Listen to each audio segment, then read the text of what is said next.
हितोपदेश अध्याय 25।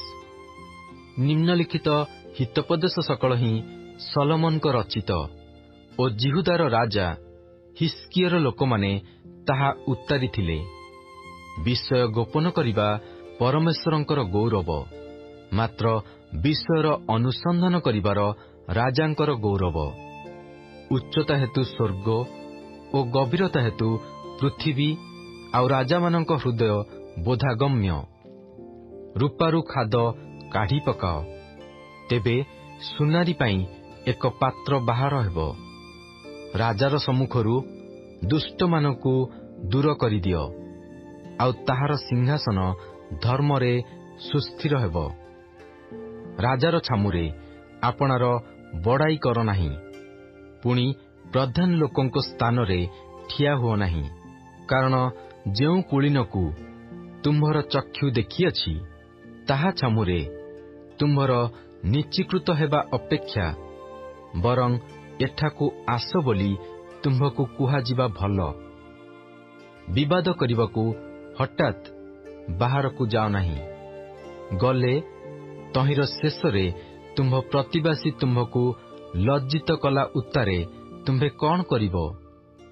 आपना प्रतिवासी सहित आपना विवादर प्रतिवाद कर, पुणी परर गोपनीय कथा प्रकाश कर नाही। नहिले श्रवणकारी तुम्भकू तिरस्कार कले तुम्भ अख्याति घुंचा नहिबो। यथोचित मते कथित वाक्य रूपा पात्रे सुवर्ण नारंग तुल्य। सुवर्ण कर्णकुंडल ओ शुद्ध सुवर्णर अलंकार जेपरी, मनोजोगकारी कर्ण प्रति ज्ञानवान भर्सनाकारी सेपरी। फसल समयरे हिमर शीतलता जेपरी, प्रेरक गण प्रति विश्वस्त दूत सेपरी।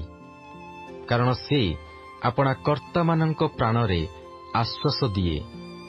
वृष्टिहीन मेघ ओ वायु जेपरी, आपणा दान विषय मिथ्या दर्पकारी सेपरी। दीर्घ सहिष्णुता द्वारा शासनकर्ता मणा जाए, पुणी कोमल जिह्वा अस्थि भग्न करे। तुम्भे कि मधु पाइएछ? तुम्भर जेतिकी यथेष्ट सेतिकी खाओ। बहुत खाइले तुम्भे ताहा उद्गार करि पकाइब। तुम्भर पाद तुम्भ प्रतिवासीर गृहरे क्वचित पड़ू, नहिले तुम्भ विषय क्लांत होई से तुम्भकू घृणा करिब। प्रतिवासी विरुद्धरे जे मिथ्या साक्ष्य दिए, से गदा ओ खड्ग ओ तीक्ष्ण तीर स्वरूप। दुर्दशा समयरे विश्वासघातक लोकठारे विश्वास, भग्नदंत ओ खंज खसा चरणतुल्य।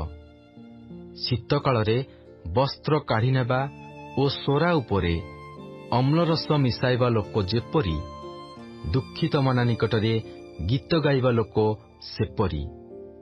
तुम्भर शत्रु क्षुदित हेले ताहाकू अन्न भोजन कराओ, पुणी से तृषित हेले ताहाकू जल पान कराओ। तहिरे तुम्भे ताहार मस्तकरे ज्वलंत अंगार राशि करि थोइब। पुणी सदाप्रभु तुम्भकू पुरस्कार देबे, जेपरी उत्तरीय वायु वृष्टिर उत्पादक, सेपरी खचुआर जिह्वा क्रोध दृष्टिर उत्पादक। कलिहुडी स्त्री संगरे एका गृहरे बास करिबा अपेक्षा छातर एक कोणरे बास करिबार भल। तृषित प्राणकू शीतल जल जेरूप, दूर देशरू सुसमाचार सेरूप। गोलिया जलाशय ओ मलिन निर्झर जेरूप, दुष्ट लोक आगरे विचलित धार्मिक सेरूप।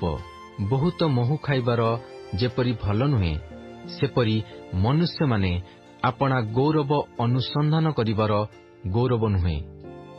जाहार आत्मा अटक माने नाही, से भग्न ओ प्राचीरहीन नगर तुल्य।